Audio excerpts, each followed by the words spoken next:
Hello, this is Arlene Sánchez-Walsh, Professor of Religious Studies at Azusa Pacific University. I'm your guest host on the Classical Ideas podcast, and we're highlighting Latinx religions for a few episodes. And I'm happy to welcome Dr. Brett Hendrickson, who is an Associate Professor of Religious Studies at Lafayette College. Hi, Brett. Hi, thanks for having me. Yeah, it has been a long time. I'm glad we could finally meet up again. Thanks for joining me here to talk about your new book, Mexican American Religions, an Introduction, published by Routledge. And first off, this is a synthesis. It's a work that takes existing scholarship, places it in kind of new, different categories, themes for a larger audience, much broader audience than the typical academic audience. Why did you want to write this? Yeah, thanks. Well, I think that one of the main reasons I wanted to write this is I feel that Latinx religious studies has really reached a level of maturity that makes a synthesis possible. There's so much great stuff out there now, and there has been for the last decade or two. I think there's really a corpus of scholarship to work with now that allows for this synthesis to happen. Moreover, I'm sure you and I are on the same page with this. There's a need for these kind of synthetic treatments that retell narratives of American religious history in a way that is much more cognizant, aware of, inclusive of Latino voices and histories. And then, to be honest, I think one of the other reasons I ended up writing it is I was, the editor at Routledge reached out to me about it. They're starting a new series about religion in America, and this is going to be one of the titles in that series. So I'm happy that they are including this in that overall series of American religions. Absolutely, me too. I'm really glad. Yeah. Here to all of that. And, right. Probably to all of us who've labored in this field for a very long time, to keep knocking at the door of the American religious corpus. I like that word. Yeah. Right. Which simply means, the collected work of everybody who's ever done anything, in all of our various fields, historians, religious studies folks, anthropology, sociology, it all kind of blends together in some set. Mm-hmm. But the idea that this fits in the mainstream, this is not a side note, this is not a one chapter, this is not talk about Cesar Chavez, mention La Virgen, and then move on. That you're really trying to create a cohesiveness here, right? Exactly. And, I mentioned early in the book, it's not only a demographic question, but it also is a demographic question. There are 37 million people in the United States who identify as Mexican American in some way or another. And that's like 11% of our population. And it's a very, very important group demographically, not to mention historically, culturally, and everything else. So, it's time. It's time. Oh yeah. And it's been time. It's been time for quite a while. And speaking of, I am one of those 37 million, and but you're not. No, I'm not. Okay, so before we move on, we should broach the subject because the politics of representation is still a very potent force in the Guild. Sure. So why are you, a white Presbyterian who grew up in Arkansas, if I remember correctly, and you've lived all over you've lived all over the place, if I remember correctly as well. What are you doing writing a book about Mexican American religions? Yeah, that's a good question, and it's one I continue to work on myself. The short answer is I love this topic, and I think we all write about hopefully what we love. But then that opens up other questions. Why do I love this topic? That sort of thing. Professionally and personally, I had some preparation for this. When I got out of high school, I went to Argentina for a year before I started college and learned Spanish. Ended up going back to Argentina for another year after that. And Argentina is a long way from Mexico and Mexican Americans, but nevertheless, I started getting involved in Latin American and Latino issues. I was a Latin American studies major as an undergrad, and then have had a lot of opportunities to work in Arizona, New Mexico, Texas, oftentimes alongside or with Mexican American people. And so that, I guess, just association has led to a love. The other thing is, I mean, I think that I think one of the signs of the maturity I was talking about earlier in this field is that, you know, it's important that not that people who study Mexican Americans in their religious history and religious practice are not only Mexican American. I think it's important that this become a topic that is important to all of us, you know, inside and outside of the ethnic community. With that said, I try to remain always tentative. My scholarly kind of orientation is not to make normative statements about what Mexican Americans are or do or should do. I certainly don't do that. And I was explaining to a friend recently that, you know, I think that I really try to I try to remain very integrated into lots of different discussions, and I certainly always, I hope at least that I'm always very upfront about the fact of who I am and where I come from, and that, you know, that I'm not trying to pull a fast one or pretend I'm something I'm not. So Yeah, there have been many weird stories about that. I But know, right? it's Yeah, just it's been so the most fascinating thing to find out that so many people want to be like me, you know, that they're well, I that want they're to be like you. that they're making it up, you know, that they're creating this Yeah, biography, and it's, you know, right. that whole idea of, you know, cloaking yourself as something else. And certainly that's not what you're doing. We just merely put the question in there to kind of be honest. You know, the politics of No, it's representation good. is, and I'm sure you thought about it without any No, I doubt. have, absolutely. Yeah. But let Yeah. me just make it clear. This needs to be done. And your background, your facility with the language, with the culture, and just the fact that you've written 2 previous books that have Yeah. that have added tremendous amount to our understanding of Mexican American religion, Oh, thank you. I certainly makes you appreciate that. qualified. Certainly makes you qualified. Yeah. All right, so Yeah. we're done with that. Okay, so Okay. right at the beginning, you tell the reader that this will be a Christianity plus approach, quote unquote, simply because most Americans identify as a Christian of some sort. And that always feels like something necessary but unsatisfactory, if you know what I mean. Yeah. Because we Mhm. want to note that it's a diverse community. I think all of us scholars who work in this field, we do want to note that this is diverse. It's diverse. It's got this. It's got that. And of course, the problem is that it is diverse, but it isn't. You know, and Yeah. how did you handle that question? I mean, what did you feel when you realized that you were going to have to do it this way, and it was going to kind Yeah. of leave you wanting a little bit? Yeah. It's so tricky. You know, there is so much diversity, and I think any synthesis book like this, a synthetic book, a treatment, you really have to make choices. And you know, I my own background and other research interests have mostly been related to Mexican American Catholics, and I know that they get the majority of the treatment here in this book. And just the reality of the situation is the majority of Mexican Americans who are religious are Catholic or some type of Protestant. With that said, I think that, you know, there's the reason to say Christianity plus, I think, is to say that even though a lot of the story is going to be related to Christianity, the plus part is not only other religions, but I think it's also what Mexican Americans bring to the Christian experience in a way that, you know, maybe challenges assumptions or changes the way people think about Christianity in the United States and elsewhere. So there's that. Though I understand what you're saying, it can be a little unsatisfactory to say, you know, to stay so much within Christianity.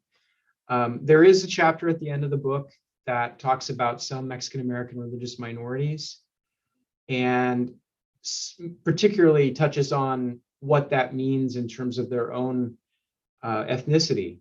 You know, a lot of this book is, I think, really ethnic studies of thinking about what role religion plays in ethnicity, and if Christianity, particularly Catholicism, but Christianity in general, is so tied to Mexican American and other Latino ethnic self-identification, and also identification from others, you know, it makes a big difference to think about that. So I try to touch on some of those things in the book, but yeah, there's plenty more to still be covered in that area.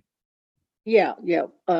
Didn't really touch on that, but just in brief, certainly the last couple of chapters deal with Mexican American Jews, Buddhists, Islam, other, quote unquote, other, or nuns, Right. the idea of humanism, I guess, as a broad kind of umbrella term. Right. And we can talk about that towards the end. I mean, we might be seeing move towards those faiths. We might be seeing kind of the pendulum swing all kinds of different places. One of the things about Mexican Americans is that, we've been here a long time, right? And our moorings can become detached from these very established, fixed kind of institutional religious behemoths, the Catholic Church or Protestantism. And then so what happens when we're unmoored, right? And for many, it's a good thing. It's a necessary thing, right? Because your book captures what you and others have been reporting for years, that religious and ethnic identity are not fixed, stable definitions, right? Even though people maybe believe that or act that way or try to act that way, that they're in flux, right? Was that an essential part of your plan in writing the book? Oh yeah, absolutely. It was part of the plan in general to start the story before 1848, in the Treaty of Guadalupe Hidalgo, of looking back. I don't spend a ton of time on this, but sometime with Mexican religious history as a precursor to what would eventually become the Mexican American religious experience. And I think that the flux is always on the table because the story is so much about colonial contact and conflict, about different waves of colonialism, starting with Spain, and then of course with the United States, and it's terrifically important. The other thing that I think comes up in the book and has been covered by many others so well is that, yourself included, that the decision to switch, religiously switch from Catholicism to Pentecostalism or some other form of Protestantism often has major ethnic ramifications for people. That they remain Mexican American, of course, but it definitely changes their relationship to themselves, to their community, their families, and that's really key. And that may the other have thing a lot that I to try do. to talk. Yeah, go ahead. I'm sorry. Please go ahead. The other thing that I think comes up a little bit in the book, I tried to really stay focused on Mexican Americans. I think it's important to kind of also highlight that Latino it's not meaningless. It certainly has meaning, but to talk specifically about Mexican Americans or Puerto Ricans or Cuban Americans or whatever adds a lot more richness to the story. And on the other hand, I think that there is more and more a bit of a pan-Latino ethnicity that people, somewhat accept, not always, certainly, understand what it means, that's for sure. And that also has, I think, religious importance. And I think this book is good, though, because it allows people to think about Mexican American ethnicity rather than, the overall umbrella of Latinx, Latino religious. Oh yeah, you do have a section of that in the beginning, right? Because anybody who writes in this field, you need a couple of definitions, right? And I don't think we can ever get away from the definitional trope right at the beginning. Let me define my terms. And again, it's often unsatisfactory, maybe not to us, but to other readers who are like, no, you should do this, you should do that, but it's your book. Right. And so you get to define these terms, right? Ultimately. That's right. And so that's why, for those of you who are curious, it is Mexican American. It's not Chicano, Chicana, it's not Latinx, it's not Latin, simply because you're trying to define and conscript what you're doing to this particular group, right? Because that's the nature. That's the nature of that is the nature of this volume that you just produced for Routledge. The book is Mexican American Religions: An Introduction, and I'm talking to Dr. Brett Hendrickson. A significant portion of the book is about Catholicism, institutional and popular. Institutional meaning church, hierarchy, etc. Popular meaning everyday Catholics just doing stuff, right? And again, it's the Christianity plus approach, what you just mentioned, plus meaning how people make sense of their Catholicism, how they act it out, how they live it out, if you will. And you've written about curanderismo and the role of the pilgrimage site, the Santuario, the Chimayo before. Could you tell us a little bit about your previous work and about the outsized role that popular religion has among Mexican Americans? Oh, sure. Thanks for that opportunity. I appreciate it. Well, my dissertation, which then I revised and became my first book, is about curanderismo, and it's specifically about the impact that curanderismo and curanderos have had on Mexican American populations, but also on overall U.S. populations. That's something I've always been very curious about, and maybe this is a role I can play as a white academic of Mexican American religion. I really am curious about what impact Mexican Americans have had outside of the Mexican American community on the overall U.S. society, including on Anglos. And so my first book about curanderismo really does map that and shows how this religious healing tradition has flourished and changed over time, but also always had some impact outside of the Mexican American community on other patients and other clients. My second book, which I just loved writing so much, is a history of the Santuario de Chimayo, which is the largest Catholic pilgrimage site in the United States. It's in a small town village north of Santa Fe in New Mexico, and it's to this church that was built in the early 1800s that is famous for having a hole in the floor. And pilgrims go to this church and they get dirt out of the hole to use on their aches and pains and to help heal their sicknesses and illnesses.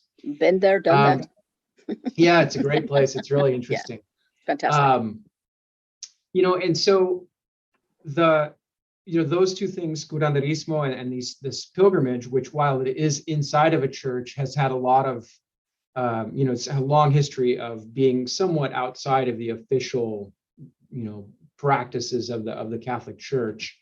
Recently the Archdiocese of Santa Fe, and by recently I mean the last 50 years or so, has tried to kind of rein it in and kind of interpret it for everyone, but it was definitely kind of on its own before that. One of the reasons I think you have to talk about popular religion when you talk about Mexican American Catholics specifically is because for so many decades, Mexican Americans, after their incorporation into the United States, halfway through the 19th century, while they were certainly a focus of parts of the efforts of the U.S. Catholic Church, they were never given, I think, for many years at least, the kind of attention they deserved. And sometimes, popular religion was what I think sustained Mexican American Catholicism during that time. Also, sometimes even before the arrival of the United States in the far northern reaches of Mexico and New Spain, where it wasn't too common to priests could sometimes be far and few between, not always, but sometimes, just leading to these really strong popular traditions of Catholicism. And finally, I think another reason that this is the case is, in the study of Catholicism in the United States, there already has been among Anglo-Catholics a differentiation between, let's say, Italian Catholics and Irish Catholics or Polish Catholics, and to what extent they participate or don't in the official hierarchy of the church, and how often they enter the priesthood and all that sort of thing.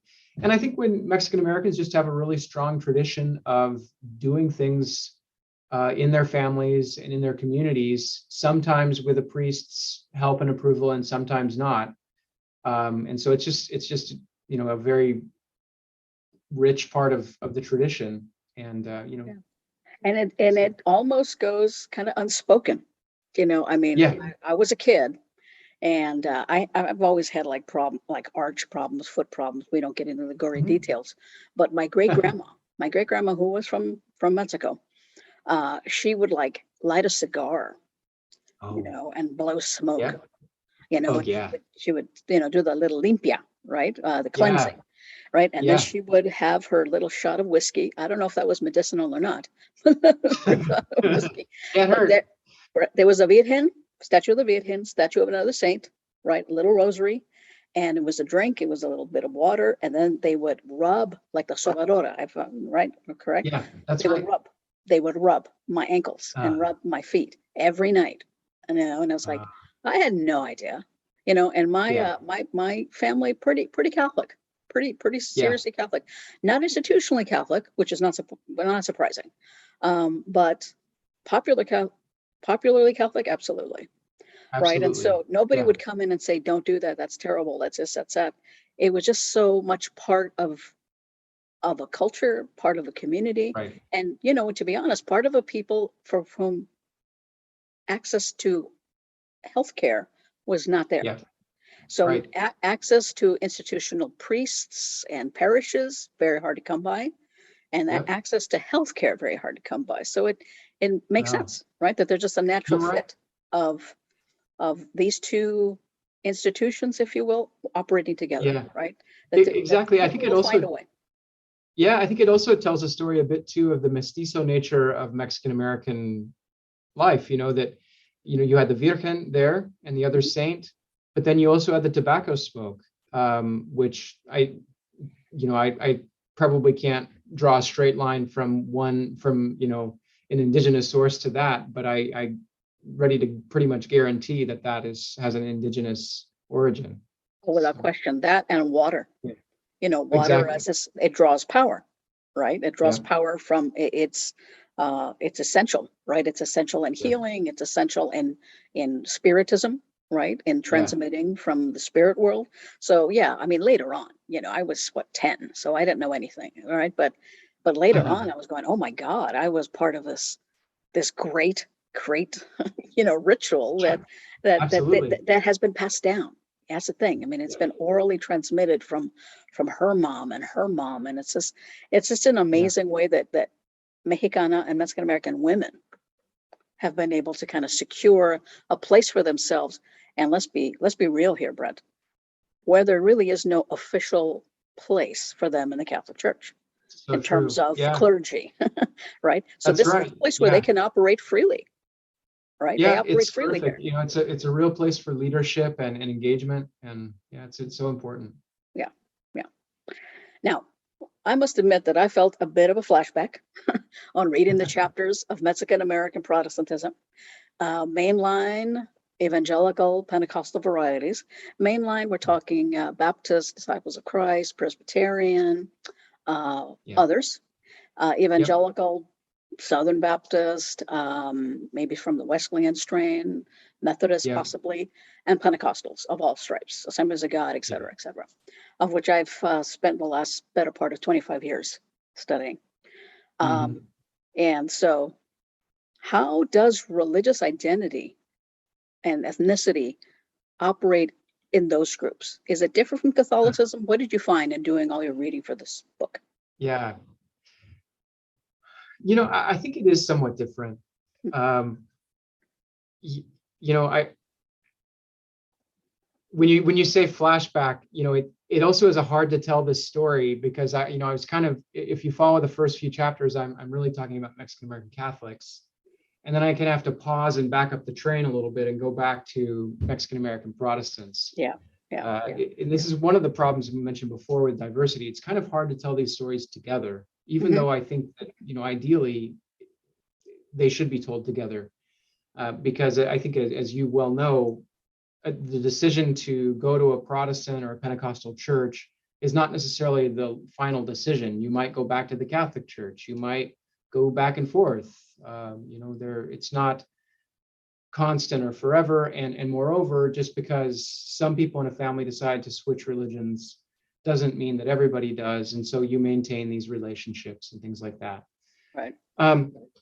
With that said, I think that particularly in evangelical and Pentecostal Christianity, and you know this better than I do, the focus on making a decision and on individual experience, and turning your life over to the Spirit, to Jesus, are all things that are certainly not foreign completely to Catholicism, but being a Catholic, growing up Catholic, is something that is, at least in my study, and I think in many people's, a lot less of a volitional choice, that you would say, oh, well, today I chose to be a good Catholic. Well, no, you were born in that community, and it's part of the community you're living in.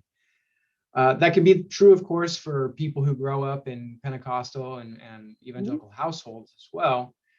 Nevertheless, yeah, as you know too, that they reinscribe that narrative of making a choice. You can't, at some point in your life as an evangelical Christian, you're going to have to decide to follow Jesus. Now, to talk about the ethnic part of that, I think that makes a big difference to say, okay, part of this religion that I practice is something I really chose. It's something that I've really embraced, and it's something that I know, particularly in many Mexican American communities, is going to set me somewhat apart from the majority. And as a result, those are all things that are going to kind of have an impact on how a person understands themselves, or how other people are going to look at them as well. And I think those are all important things. Another way to think about this too, I think, is questions of religious culture, and the kind of way that your house looks. Is it going to have images of the saints and the Virgin in it, or is it going to have a picture of Jesus hanging on the wall, or maybe, as some people have said, like embroidered Bible verses? Yeah.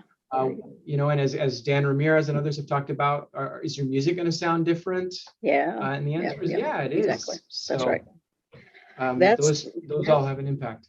That is really interesting. I guess it's a benefit of hindsight, right? The benefit of not having done that work in a bit. But the idea of, to add it to that, religious culture, what you put on your walls, what you choose, what becomes the new ritual, what becomes the new material culture of your religion, Bibles, right? Do you get highlighters? What kind of a Bible? Do you dress up on Sunday? What kind of a dress up? There's new religious stuff out there. You know what I mean? There's new material stuff out there. It's not emphasized, right? Because it's not supposed to be. The whole kind of iconoclasm of Protestantism often rears its ugly head in terms of the kind of Catholic Protestant bifurcation, if you will, about well, we don't do that. We no longer do this and all that. Another thing that I want to just hit upon in this is the sense of ostracism, right? I mean, that's what I found over and over again in my own work that you did capture, that you mentioned right now, is they're no longer part of this, right? Can I still go to the wedding?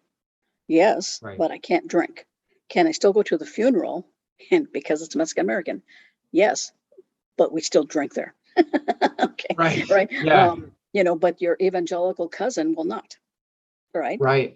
They won't dance at are we going to have a baptism and we're going to have a party later, a fiesta? Yes, but I can't dance. Okay.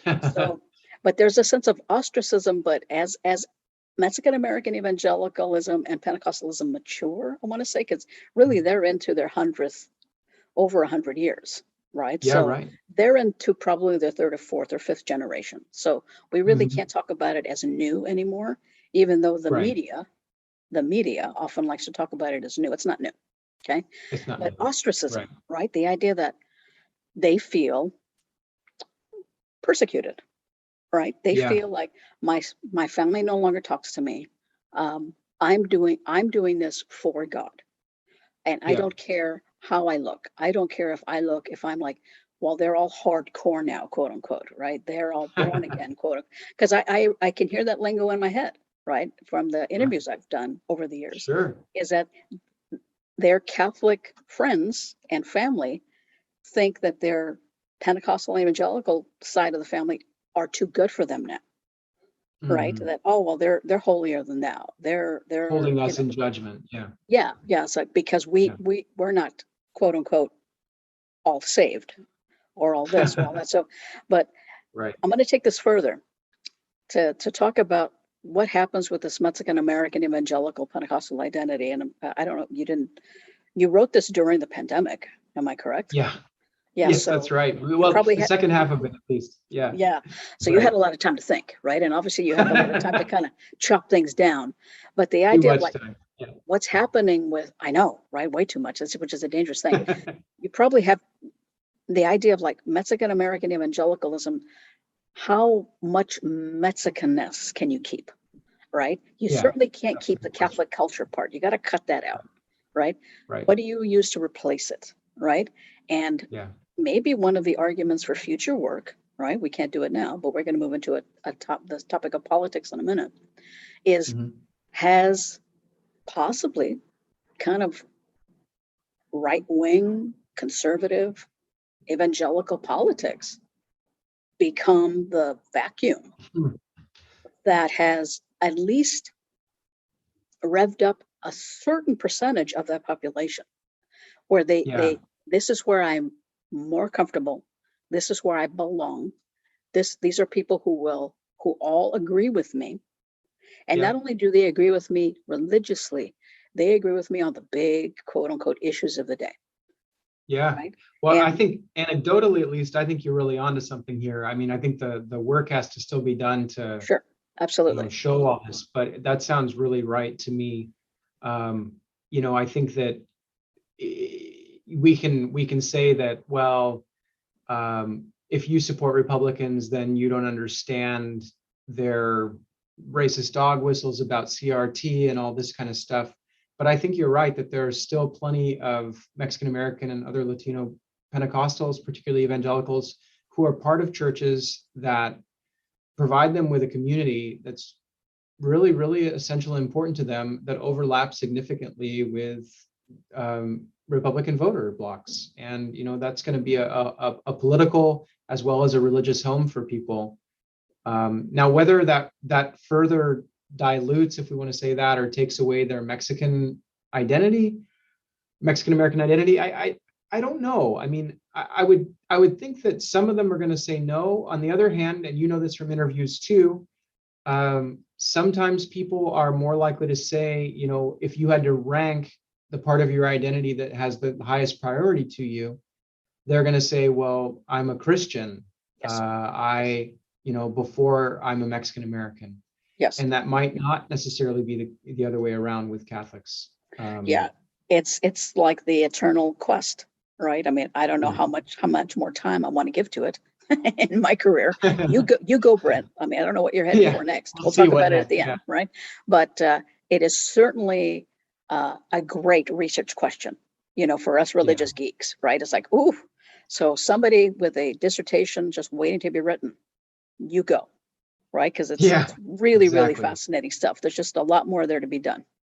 I am I saw talking. some tweets. Oh, please I'm go sorry. ahead. No, go ahead. Well, I saw some tweets yesterday. I know Sure. this is being recorded right after the election where the Youngkin won in Virginia. Correct. And some tweets that were complaining, well, the reason that Latinos voted so much for the Republican is because they're sick and tired of Anglo people calling them Latinx. So I don't know, maybe that's part of this conversation too. I think we need to get off Twitter, is what I'm saying, Brett. We need to stop it completely. Yeah, no, absolutely. I mean, it's a poisonous, polarizing time we live in, and all I can say is I'm glad that your kids are good and they're doing well, and we're doing well, and we're just working on ourselves and working on our scholarship and trying and just every little day trying to make the world a little better. That's it. There you go. That's it. What else can you do? No, I don't know. Literally at this point in time, I don't know. Yeah. We are talking with Dr. Brett Hendrickson. His new book, published by Routledge, Mexican American Religions, An Introduction. Now, a particular note, and this is something that not a lot of people have done work in. There's some good new scholarship out there, as you know, Felipe Hinojosa, Mario Garcia, who's been doing work in this for quite a while. You have sections on civil rights and Mexican American religion. Not a lot, meaning in terms of the folks like myself and others who do religion and ethnic identity and ethnographic work and field work, the folks who do straight up religion and politics and Mexican American religion, less so, right? But it's certainly a field that needs a lot more work and is thriving. And there's some good stuff there for sure. What did you make of the role of churches, institutional popular movements, and civil rights. Is political Yeah. engagement something that you found inside and outside the church when you were doing your research? Yes, I would say so. I think that, first of all, even before the civil rights movement per se, Mexican Americans were active in, maybe not in institutional politics, running for office, that sort of thing, or even in, big street protests or such, but certainly organizing for their own protection. I'm thinking of some early efforts in New Mexico to make sure that language rights would remain in place in churches and things like that. And then LULAC forms early in the 20th century, which has a bit of a civil rights cast to it, not as much as would come to be the case later in the century. One of the things I tried to do is not to avoid Cesar Chavez by any means. I mean, he was a very important figure, and the United Farm Workers are super important to the story of Mexican American civil rights, and I think also to Mexican American religion. But on the other hand, I didn't want to reduce it to that, where the whole story revolved around Cesar Chavez and the UFW. He certainly gets mentioned in the book. I think it would be really strange if he didn't. But I tried to also think about the movement of students and the Chicano rights movement, which had a very iffy relationship at times with the church, sometimes supported by some priests, but I think overall not that supported by the church. But one of the things I tried to argue, at least to a certain extent in the book, is that religious studies helps us understand, some of the research methods and theories of religious studies help us understand that the Chicano rights movement itself used mythologies and narratives in a way that, I think that are ripe for analysis by religious studies scholars.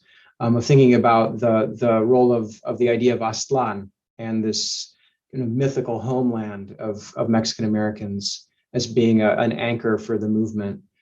I also found in various sources with Paul Barton's work, with Lloyd Barba's work, looking at Protestants, both mainliners and Pentecostals, who were also involved in farm rights movements, farm workers movements in Texas, particularly in California.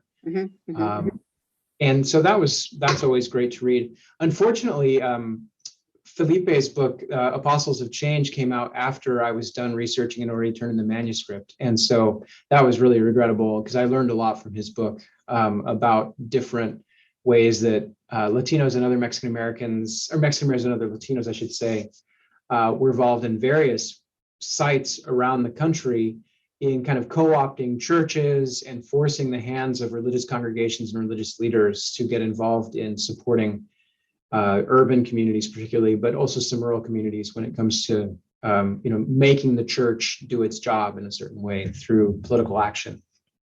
Oh yeah. I guess I was referring to his work on Mennonites. I think you know that. Also a great book. Yeah. Oh no, great stuff. And also again, very necessary to kind of examine that, to not suggest that there's an insularity and that's all like all A or B, right? All Mexican Americans are Catholic. They just focus about church issues and parish issues. And yes, some do. Some operate outside of that completely, and Protestants operate in their own way.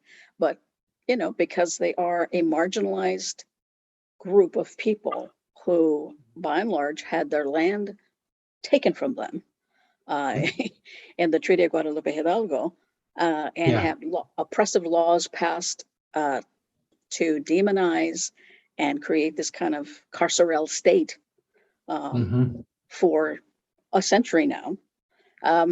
It's important. It's essential to kind of not ignore the political activism of these folks, of padres, of las hermanas, of folks who, as you said, outside of the realm of the institutional church, the power structure of the church, decided something has to be done for, quote unquote, our people, right? And so that's where you kind of get this solidarity, the idea that they are not viewing them simply as parishioners, right? Yeah, exactly. Sitting in pews, that these are people who we are obligated to help. somehow. And within the church, I think Timothy Maravina at Notre Dame has done some really good writing and research about the encuentros, this like series of big meetings of priests and other leaders in the Catholic Church, the U.S. Catholic Church, that have really worked on empowering and giving voice to the needs of Mexican American parishioners, and also providing a forum for Mexican American and other Latino bishops and priests to let their voices be more sort of elevated in the Catholic Church. So those have been really important events too. Yeah, absolutely. I do want to mention that you have written 2 other books that deal on what is clearly one of my favorite topics that we're going to talk about next. But briefly, let me tell the listeners that Brett is also the author of 2 other books: Border Medicine, A Transcultural History of Mexican American Curanderismo, published by New York University Press, and also The Healing Power of the Santuario de Chimayo, America's Miraculous Church, also New York University Press. So that's what he does for his downtime. He just puts us all to shame and writes and writes and writes and writes. It's amazing. It's just amazing. I appreciate it. You're welcome. You're welcome. Some of my favorite narratives and of all writing, your writing and all your previous writings and in this book, are on these popular saints, right? Oh yeah, so interesting. Great stuff. Teresita de Urea, Don Pedrito Jaramillo, and Niño Fidencio, one of my favorites. They're healing. Yeah, just fascinating stuff. We'll unpack that in a minute. They're healing processes that often run afoul of Catholic and Protestant authorities, right? One of the things I try to tell my Protestant brethren is, I know people are supposed to cut off their cultural arm when they convert, but you're asking them to cut off their arm, right? Yeah. And they're not going to do that, right? I mean, they might change it. They might modify it. They might find a different outlet, but of a complete zero-sum game where you just become something else completely. It's rare. It's rare. It happens. Clearly it happens. There's no question in my mind it does. But if you're hurting, if you need help, if you don't have a lot of cash for your even to go to a free clinic, or in some of the more really, really marginalized communities where this is where you go for your healing, for your consultations, for your spiritual consultations, you go to the curanderos, even to this day, right? Catholic or Protestant or other, So when they run afoul of these Catholic and Protestant authorities, and I'm sure you can reach back into your previous work to tell us about that. Do you think that the taboo nature of these popular saints has much effect on those who are seeking their help? I don't think so, but tell me what you found. That's a good question. With Teresita Urrea and Pedro Jaramillo, I would say not a huge amount. I wouldn't say the taboo nature makes as much a difference. With Teresita, maybe a little maybe more than a little, in the sense that she, perhaps with her own collusion, perhaps not, was a real champion of indigenous populations in northern Mexico. Yes. And so in a sense, I think the fact that she was speaking for the underdog, or at least for them represented their interests, that kind of taboo nature that put her outside the norm of Mexican society helped her in that regard. But Jaramillo, I think he was really a respected member of his community. And I don't know if priests were necessarily recommending their parishioners go see him when they were sick. But I think for the most part, he was considered, I think, a gentleman and someone who was a resource for a lot for impoverished people, like you mentioned, but also for others that were there. He just had a lot of gifts to offer when it came to healing. With Niño Fidencio, I'm less sure, because I think he's such a unique character in folk healing and curanderismo. He himself, especially in today, when we think we're a lot more, I think, sophisticated when we think about gender than we once were. I think Fidencio's gender identity, today, especially among his followers today, the Fidencistas, and I think that sort of taboo nature of his identity, it makes him very attractive to LGBTQ patients and individuals and followers. Right. And whether or not you would call that a taboo, I mean, it wouldn't. I think taboo from the hallowed halls of the Catholic Church or Protestant churches maybe so in some cases, not in every case, but it provides a religious home and a healing home where the leader themselves, I don't know, maybe we should say, was, more is his complex nature makes him sort of a touchstone and a place to go that feels more right, that feels more welcoming, and that feels in his messiness, I think is a place where a lot of people would rather be than maybe going somewhere to another church house where they might feel like they have to hide part of who they are. Right. To back up real quick, these curanderismo is still around. Obviously, it's a very active part of Mexican American folk religious life.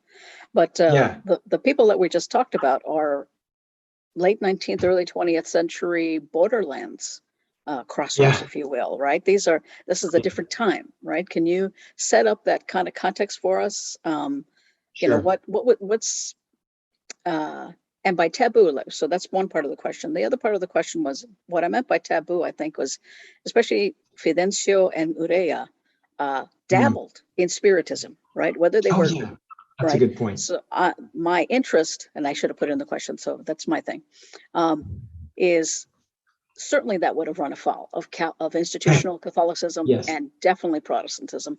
But of course, we have other ways around that, right? See, to me, popular religion is just a way around institutional safeguards, right? It's a way for people to take control of their religious life, So first of all, set the context for these borderland early 20th century folks, and then that's what if you delved into it at all, the whole Spiritism idea.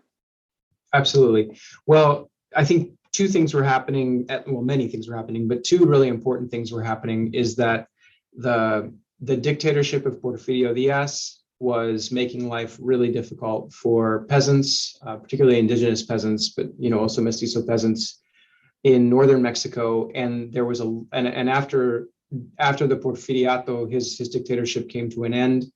Then the Mexican Revolution that went on for almost a decade, and obviously had the whole country in turmoil. Both of those events created a lot of migration from Mexico to the United States. And so you have a big rise in population numbers in the US of Mexican origin people.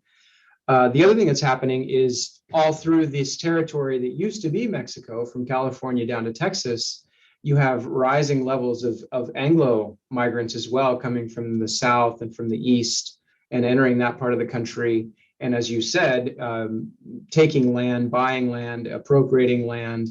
And so you have a growing Mexican American population, and at the same time, less and less of an opportunity to own land, to be empowered by land ownership or finding a place, and often being, reduced to being kind of the underclass, not even the working class, but like an underclass for Anglo owners who were sucking up the economic goods. So I think that these borderlands curanderas and curanderos in that situation had were responding to not only physical ailments, but also to the anxieties, the stresses, the dislocation, the anomie, and everything else that came with this mass migration and the change in status from being a citizen of your own country in Mexico to being a minority, to being a discriminated against minority, sometimes in danger of violence and other sort of deprivation, discrimination. So I think they had a lot to deal with. With the Spiritism, that's a great question. Of course, if you study Latin American religion, this was super popular in the end of the 1800s, the beginning part of the 1900s, especially among elites.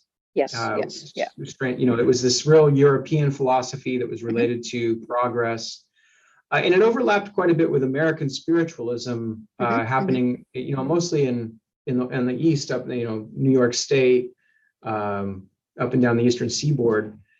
There was desire and ability to speak with the spirits, with the spirits of the dead. Right. And not surprisingly, in both these cases, in spiritualism and Mexican Spiritism, you have great thought leaders of human history. People like Buddha and Jesus and Abraham Lincoln, and coming and providing guidance to people. It's never just a normal person, right? It's never Brett Hendrickson. How come it's not Brett Hendrickson? Well, I'm not a thought leader, I can tell you that. They, so they had this possibility, though, to bring to voice their own, sometimes utopian ideals, but certainly ideals for a better society. Yeah. And again, I think that there's no wonder that impulse to change society for the better got taken up by healers as something they were also interested in. And so there you have it. I think those kind of things tie together, but it certainly did leave them outside the bounds of most Christian churches at the time. Absolutely. Where, even though to this day, the Spiritist movement in Brazil and Mexico and Latin America claim the title of Christian Spiritism, which obviously would put them, it's a discussion for another time, but it does put them out of the spiritualism, kind of those kind of conventions. But it's an interesting thing. There's a deep desire to maintain a Christian identity somehow. Right. Still, it's like you won't take, like, you're not going to take that away from me. I'm still going to claim it no matter what. Right. Yeah. Well, and if Jesus is speaking through you, how can you say I'm not Christian? I know. It's just, and I'm sure it just drives the institutional church nuts. I am speaking with Dr. Brett Hendrickson, who is the author of Mexican American Religions, an Introduction, published by Routledge. All right, our final question. Thank you so much for spending this time. I know you're busy. I appreciate it. Towards the end of the book, you speculate on the future trends of Mexican American religions. Can you condense into the top three, and then I'll do the same, and okay, we'll leave it at that. What do you think? Yeah, absolutely. Okay. I would say that the biggest trend, and I'm certainly not breaking any ground here at all, but that the U.S. Catholic Church is now and will be for the next several decades a Latino church. At this point, I think we're getting close to 50% or more Latino membership, especially among younger Catholics. And I think that's just going to have a tremendous impact on the way Catholicism is practiced. It already is.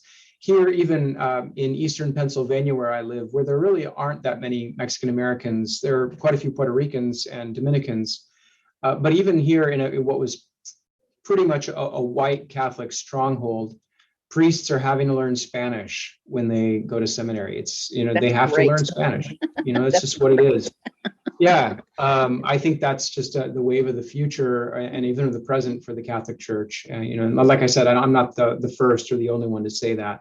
Mm-hmm. So I think that's going to be a big change where hopefully it's going to take a while, I think, for the general public to catch up and realize that when you think of a Catholic, you should think of a Mexican American rather than, Joe Biden, maybe, or, you're right. You're right. Also Catholic. Yeah. I think another trend is that, I could be proven wrong here, and this is the problem with being a historian and trying to make predictions, but hey, what the heck. I don't think that the percentage of Catholics versus Protestants is going to change all that much going forward. I think that it's relatively stable. I could be proven wrong about that, but we'll see what happens. I think the more likely scenario in both cases is that this is maybe the third trend, is that the number of non-affiliated Mexican American Catholic people would go up, that a move away from religious affiliation in general would rise. It lags a little bit the general population right now, but I think it could catch up. And then I hope, this is a trend, less of a trend and more of a hope. But I hope that that Mexican American religious experience can continue to help decenter and move our entire understanding of U.S. history as less of an east to west history and more of a history that's more cognizant of other movements within the hemisphere. I think it's really important. And, our students need to hear that U.S. history also is Latin American history. And, yeah, the whole Americas idea, right? That this is right. This is a northern, southern. It encompasses a large landmass of very, very different people. And if we could get the U.S. Religion Survey to start in Santa Fe, and not in Massachusetts, then you have done us all a great service with this book. Okay, that's all I'm saying. We'll see what happens, right? Yeah. All right. So real quick, my three. I'm gonna just do the theme of seeking. Right. I think we're gonna see some Mexican Americans, because I have youngsters seeking to go back. The whole Protestant Catholic Jew idea, right? That it skips a generation and then people eventually want to go back to recapture something. Whether they want to recapture their Protestantism, maybe they have, as they say, backslidden parents or whatever, which is a pejorative. I'm sorry, but that's the lingo. They're seeking to go back to traditionalist, you may have some trad Catholics out there, who are like, yes, we want to go back to Latin, and we want to go back to the old ways. We want to go back to this, even though all of that, as we know, is kind of highly mythologized, right? But that whole idea that there's something back there to grab, right? Also, number two, seeking to escape, right? To go with your kind of the whole idea of like enough of it. Right, like it can be kind of we haven't talked about that, and it's not part of the book or anything, but just in general, for many people, and you mentioned the LGBTQ community and others, religion is oppressive, right? Religion it's not their friend, right? They don't seek solace in it. They find nothing but rejection, right? And that's largely the fault of the institutions. Okay, but seeking to so I think that the nuns, quote unquote, NONES. I think that number is going to grow. If it's grown from, let's say, 8% to roughly 14 to 15%, just among Latin communities, I think the research at least shows me that that's going to grow. I don't know how big, but I think it's going to happen. And then finally, just seeking, because they're free. They're free of the shackles, if you will, of my great grandma who said, if you're not going to baptize your kids in the Catholic Church, I don't want to talk to you again. Right? Wow. Something that or are you going to get married in the church? And when are you going to get married? And, so we're kind of, at least some of us in our third and fourth generation being here are free of that. Right. So maybe seeking. So you might see more Buddhists. You might see more Hindus. You might see more Jews. You might see more hybridization of all kinds of things. Some going back even further to, there's a lot of growth in Latina indigenous spirituality that really seeks to kind of previous to colonization, previous to all of that. What does that look like, right? What does that the earth-based religions, what do those look like for Mexicano, Mexican Americans? So I think seeking, especially for this generation, let's just talk about our Gen Z folks, right? Yeah. I think it's a very complicated picture, but I think it's a picture of growth. And I think it's very exciting. And I'm so glad that you were able to contribute to it, Brett, because this was really an essential book. And if you want to help, for those of you listening, you're going, this is great. My recommendation is buy all these books. Yeah, definitely. So many good things to read. Yeah. So much good stuff. Thank you, Brett. I so appreciate your time. And you know what? I think, maybe old fashions on me next time we meet. If you're, or maybe just straight bourbon. Who knows? You're an Arkansas guy. I won't forget it.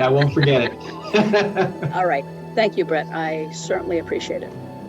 Thank you.